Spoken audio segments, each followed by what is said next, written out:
Channel inspirational facts. नाजरीन, आखिरी किस्त में आपने देखा कि आयगुल और बोरचन आपस में मिलती हैं और आयगुल उसको समझाती है कि उस्मान साहब बुरे नहीं हैं, बल्कि आयबस का इंतकाम लेने गए हैं। उधर ही मैगला आकर उन पर हमला करता है और आयगुल को, जो दुंदार की बेटी, उसको अगवा करके ले जाता है। साथ ही दुंदार और सामसा बे की बहस होती है, जो सामसा बे कहते हैं कि हमें किले पर हमला कर देना चाहिए और बजाय उनको तोहफे तहाइफ देने के।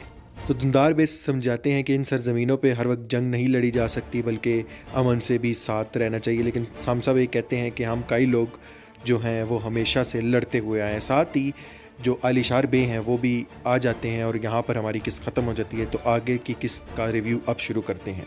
आलिशार बे जो उस वक्त के सांजक बे होते हैं, जो कोनिया से गेहातू, जो वहाँ का लीडर होता है, सुल्तान के महल पर कब्ज़ा करने के बाद उनकी तरफ से संजक बे होता है, वो आकर कहता है कि तुमने जो महल वालों से मुआहिदा किया है वो मेरी गैर मौजूदगी में किया है, तो ऐसा मुआहिदा मैं कबूल नहीं करूँगा। तो जिसके जवाब में दुंदार बे और कुंदुज बे कहते हैं कि हम काई वाले ख़ुद मुख्तार हैं, इन सरज़मीनों को हमने फ़तह किया है, तो हम अपने फ़ैसलों में ख़ुद मुख्तार हैं और इसके साथ साथ हम आपको आगाह करने ही वाले थे।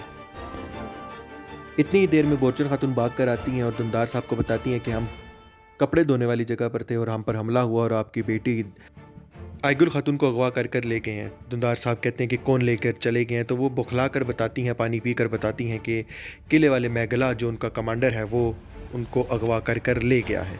जिसको सुनकर बामसी बे और दुंदार बे नहायत ही गुस्से में हो जाते हैं। दुंदार बे कहते हैं कि वक्त आ गया है कि किले को उनके सर पर गिरा दिया जाए आलिशार बे। तो साथ ही आलिशार बे कहते हैं कि ये ही नतीजा होगा मेरे बगैर मुआहिदा करने का। साथ ही दुंदार बे गुंदूज बे को कहते हैं कि फ़ौरन से फ़ौजें तैयार करो, हम किले पर हमला करने जा रहे हैं। उसके बाद सामसा बे कहते हैं कि मैंने तो आपको पहले ही कहा था कि कभी भी काफिर हमारे दोस्त नहीं हो सकते, मैं भी साथ चलूँगा और आपकी बेटी को लेकर चलूँगा। आलिशार बे कहते हैं कि आप लोग जाएं, जहाँ पर मेरी ज़रूरत हुई तो मैं वहाँ पर अपनी फ़ौज लेकर पहुँचूँगा। दर हकीकत वो एक सांप होता है और वो जानता है कि ये सब कुछ हो चुका है। इसके जवाब में दुंदार बे कहते हैं कि मुझे इसकी ज़रूरत नहीं है, हम काई वाले ख़ुद मुख्तार हैं और अपनी जंग खुद लड़ सकते हैं। आपका फ़र्ज़ इन ज़मीनों को इंसाफ फराहम करना है और यहाँ पर हिफाजत कायम करना है, जो कि आप नहीं कर रहे। फिर वो अपने साथियों के साथ वहाँ से चले जाते हैं। साथ ही सोफिया, जो किले पर मौजूद होती है, वो देखती है कि उसका ख़जाना सारा गायब हो चुका है, तो वो गुस्से से पागल का शिकार होती है और वो कहती है कि किले के कोने कोने में ढूंढो, ये काम उस्मान ही कर सकता है, जो अर्तुगरुल गाजी का फ़र्जंद है। वो अपने तमाम कमांडरों को कहती है कि फ़ौरन जाकर उसको ढूंढो। साथ ही साथ वो इस चीज़ का ऐलान करती है कि कमांडर कालानूस आज के बाद से सबसे बड़े कमांडर हैं इस किले के। मेरी कही हुई बात वो उनकी बात होगी, मैं इधर हूँ या ना हूँ, उनके फैसले इस किले पर चलेंगे और उनका हुक्म मानना तुम सबके लिए लाजिम है, और जो हुक्म नहीं मानेगा उसका सर कलम कर दिया जाएगा। और फ़ौरन से कहती है कि उस्मान को ज़िंदा या मुर्दा मेरे सामने पेश करो। इतनी ही देर में दुंदार साहब वहाँ पहुँच जाते हैं और कहते हैं कमांडर कालानूस को कि मेरी बेटी को फ़ौरन से पहले रिहा करो और मुझे फरहाम करो। अगर उसके बाल को ज़रा सी भी चोट पहुँची तो मैं इस किले को निस्तो नाबूद कर दूंगा।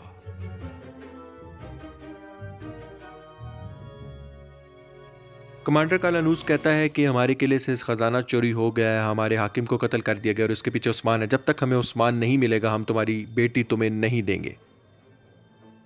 क्योंकि वो सितारों की गर्दिश को जानते हैं और सितारे सारे उस्मान के साथ होते हैं, तो सोफिया जानती है कि उस्मान इसके लिए बहुत ख़तरनाक होगा, इसलिए वो जितने भी जाल बिछाती है उस्मान को ख़त्म करने के लिए बिछाती है। लेकिन वो ये नहीं जानती कि अल्लाह बेहतर तदबीर करने वाला है, वो उस्मान को कुछ होने नहीं देगा। बामसी बे कहते हैं कि अगर तुम उसको खुद ढूंढ सकते हो तो ढूंढ लो, वो अर्तुगरुल गाजी का फ़र्जंद है, जब उसने पेश होना होगा वो खुद पेश हो जाएगा। तो दुंदार बे कहते हैं कि ये वो मुआहिदा था कालानूस जो तुमने हमारे उस हाकिम के साथ किया था, उसके मरने के फ़ौरन ही अगले दिन हम पर मुसीबतें आने लग गई, मेरी बेटी को तुमने अगवा कर लिया। उसके जवाब में सोफिया कहती है कि ये तमाम कारस्तानियाँ उस्मान कर रहा है, हमारे दरमियान अमन को ख़राब उस्मान कर रहा है, इसलिए तुम उस्मान को हमारे हवाले कर तुम आयगुल खातून को लेके जा सकते हो। लेकिन दुंदार कहता है कि उस्मान को हम बिल्कुल हवाले नहीं करेंगे। इतनी देर में वो आयगुल खातून को लेकर आते हैं और कहते हैं कि आयगुल तुम परेशान मत हो, मैं तुम्हें यहाँ से फ़ौरन से पहले निकाल दूंगा। साथ ही सोफिया कहती है कि यहाँ से आप में से कोई भी ज़िंदा वापस नहीं जाएगा जब तक उस्मान हमें नहीं दिया जाता, तब तक तुम सबको जेल में कैद कर दिया जाएगा।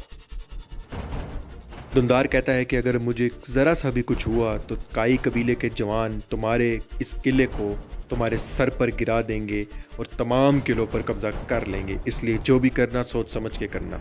इसी के बरक्स वो अपने सिपाहियों को हुक्म देती है तो तमाम इन सामसा बे, दुंदार बे और पामसी बे के इर्द गिर्द जमा होकर उनको तलवारों से घेर लेते हैं, लेकिन उनको ये नहीं पता कि उस्मान बे आने वाले हैं। सब इसी कशमकश में होते हैं कि साथ ही देखते उस्मान बे अंदर दाखिल होते हैं और मेगला के गर्दन पर तलवार रख लेते हैं। वो ये नहीं जानते कि अर्तुगरुल गाज़ी के फ़र्जंद है, जहाँ बाप शेर होता है तो उसका बेटा बबर शेर होता है। बामसी भी उसको देखकर नहायत ही फ़ख्र महसूस करते हैं और सोचते हैं कि ये है उस्मान, अर्तुगरुल गाज़ी का फ़र्जंद अपने बाप पर बिल्कुल गया। सोफ़िया वहाँ पर आ जाती है और फ़ौरन कहती है कि अब उस्मान हमारे हवाले है। दूसरी जानिब बोरचन खातून नहायत ही दुख के आलम में ज़ख्मी हालत में ज़ोरा खातून के ख़ैमे में होती हैं और अपना इलाज करवा रही होती है। ज़ोरा खातून कहते हैं कि हम कई ख़वातीन हैं, हमें कुछ भी नहीं हो सकता, हम अपने मर्दों के शाना बशाना हमेशा लड़ती हैं और यही हमारे आबाओ अजदाद ने हमें सिखाया है। दूसरी तरफ बारक जब उस्मान अंदर दाखिल होता है तो तमाम सिपाही उसको घेर लेते हैं। सोफ़िया कहती है ये है उस्मान, अब ये हमारे हवाले है। उस्मान बे कहते हैं मैं जब तक खुद ना चाहूँ तुम मुझे मेरे अपने हवाले नहीं कर सकती। फ़ौरन से पहले आईगुल को और दुंदार साहब को, मेरे चाचा को, बामसी बे और सामसा बे को रिहा करो, वरना मैं यहाँ पर तुम्हारा ख़ात्मा कर दूँगा। जैसे कि सोफ़िया अब नहायत ही चालाक होती है, दुंदार से आप फ़ख्र कर रहे होते हैं कि किस ज़बरदस्त मौके पर उस्मान हमें बचाने आया है। इसी तरह सोफ़िया कहती है कि ठीक है, उस्मान एक रात जेल के ख़ैमे में रहेगा और यहाँ पर मुकदमा कायम किया जाएगा, लेकिन दुंदार साहब कहते हैं कि मुकदमा सोगोत में कायम किया जाएगा हमारे काई सिपाहियों और तुम्हारे किले के सिपाहियों के दरमियान। लेकिन काजी काई के होंगे, क्योंकि काजी काई के इसलिए होंगे क्योंकि काई के सरदारान और तमाम इंसाफ के लिए बहुत मशहूर होते हैं। इसी दौरान बामसी बे उस्मान बे को देखते हैं और उस्मान बे उनको इशारा करते हुए मुतमईन अंदाज से कहते हैं कि वो वापस निकल आएंगे, क्योंकि वो जानते हैं उस्मान बे ज़बरदस्त ही जंगजू हैं। कमांडर कालानूस कहता है कि हमारे हाकिम जो यूगोपोलस होता है, इसका गवर्नर, उसके कत्ल का मुकदमा उस्मान पर कल चलाया जाएगा। इसी तरह आईगुल खातून और दुंदार बे, बामसी बे सब रिहा हो जाते हैं। दूसरी तरफ उस्मान बे बिल्कुल ऐसे ही नहीं है, बल्कि बहुत ही होशियारी के साथ हैं। उनके दोनों सिपाही, बल्कि चारों सिपाही पूरे किले में मौजूद होते हैं और वो देख रहे होते हैं कि उस्मान बे के साथ क्या हो रहा है। उस्मान बे को जेल में बंद कर दिया जाता है। उस्मान बे इंतज़ार कर रहे होते हैं कि कब उनको मौका मिले और वो वहाँ से फ़रार हो जाए।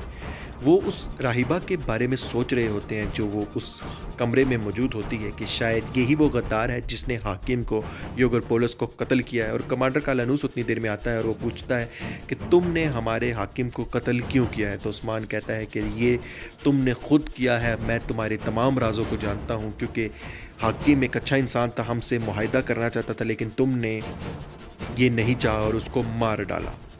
उस्मान बे सिपाही के सामने तमाम राज़ों से पर्दा खोल देता है, जिससे कमांडर कालानूस घबरा जाता है और वापस जाने की करता है। लेकिन उस्मान बे कहते हैं कहाँ जा रहे हो, तुम्हें ये नहीं पता कि तमाम सोफ़िया की ही वजह से हो रहा है और तुम इस्तेमाल हो रहे हो। क्योंकि उस्मान बे बहुत ही अपने वालिद की तरह समझदार होते हैं और समझदारी के साथ काम कर रहे होते हैं। कमांडर कालानूस कहता है कि मैं तुम्हारा सर काट कर किले के चौक पर लटकाऊंगा। उस्मान बे कहते हैं कि ये तो वक्त ही बताएगा कि तुम क्या कर सकते हो। फ़िलहाल उन सवालों के बारे में सोचो जो मैं तुमसे पूछ रहा हूँ और जो मैं तुम्हें कह रहा हूँ कि तुम्हारे हाकिम का कत्ल तुम्हारे किले में कैसे हो गया, जबकि वहाँ पे कोई काई सिपाही नहीं है।